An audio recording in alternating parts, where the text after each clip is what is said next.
بسم اللہ الرحمن الرحیم۔ السلام علیکم ورحمۃ اللہ وبرکاتہ۔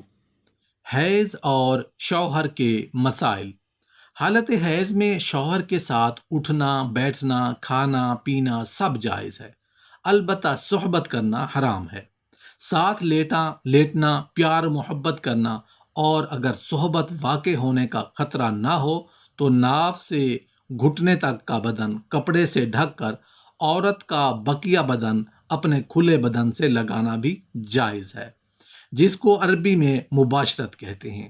اور اگر صحبت واقع ہو جانے کا خطرہ ہو تو اس سے بچنا بھی ضروری ہے، اس لیے کہ اس حالت میں صحبت کرنا حرام اور کبیرہ گناہ ہے۔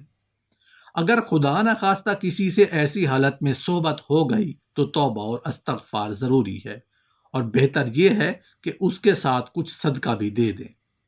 اگر عادت کے اعتبار سے حیض کے ایام ہوں اور مرد صحبت کرنا چاہتا ہے لیکن عورت کہے کہ مجھے حیض شروع ہو گیا، تو مرد کو اس کی بات ماننا ضروری ہے، چاہے عورت دیندار نہ ہو۔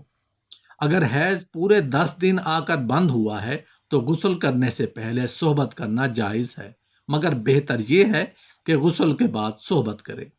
اگر 10 دن سے کم میں خون بند ہوا ہے تو جب تک غسل نہ کر لے یا ایک نماز کا وقت نہ گزر جائے صحبت کرنا جائز نہیں۔ اگر ایک نماز کا وقت گزر گیا تو اب بلا غسل بھی اس سے صحبت کرنا جائز ہے۔ عورت کو عادت کے خلاف پہلے خون بند ہو گیا، مثلاً عادت 7 دن خون آنے کی تھی اور اب 5 دن آ کر بند ہو گیا، تو نماز کا وقت ختم ہونے کے قریب غسل کر کے نماز شروع کر دے، مگر شوہر عادت یعنی 7ویں دن کے پورے ہونے تک صحبت نہ کرے۔ اسی طرح اگر عادت کے اعتبار سے حیض کے دن ہیں مگر 1 یا 2 دن خون آ کر بند ہو گیا تو شوہر کے لیے صحبت کرنا جائز نہیں، اس لیے کہ غالب یہ ہے کہ خون پھر شروع ہو جائے گا۔ ہاں، وضو کر کے نماز شروع کر دے۔ اگر کوئی شخص روزہ کی حالت میں اپنی بیوی سے ازدواجی تعلقات قائم کرتا ہے تو اس کا روزہ ٹوٹ جاتا ہے، اور اس غلط کام کا اس کا کفارہ یہ دینا ہوگا کہ وہ ایک غلام آزاد کرے، اور اگر وہ غلام آزاد کرنے کی طاقت نہ رکھتا ہو تو 60 مساکین کو کھانا کھلائے۔ ہاں، اگر اس پر روزہ فرض نہیں ہے، جیسے وہ رمضان کے ماہ میں مسافر ہے اور وہ اپنی بیوی سے ازدواجی تعلقات قائم کرتا ہے تو اس پر کفارہ نہیں، تاہم اس روزہ کی قضا دینا ہوگی۔